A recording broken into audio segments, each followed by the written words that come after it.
This video is to introduce the Zao-X transmission with LAN tunneling remote control operation.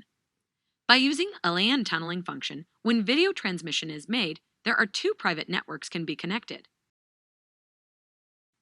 This joystick keyboard is connected by an Ethernet cable to receiver computer's second Ethernet adapter.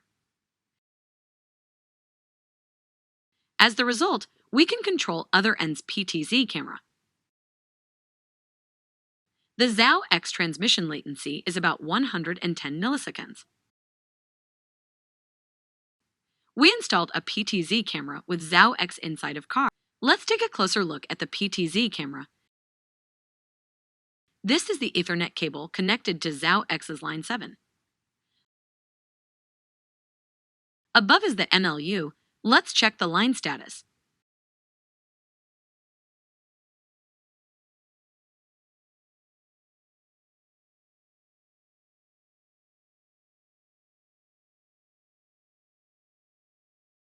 Line 7 information, IP address.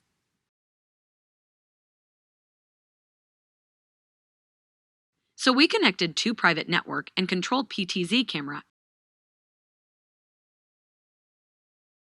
This is the joystick's network configuration. Let's see the LAN tunneling settings. Input IP address for cam side. And input network address and subnet mask for Zao view side. That's it. This is a PTZ camera application example. Thank you for watching.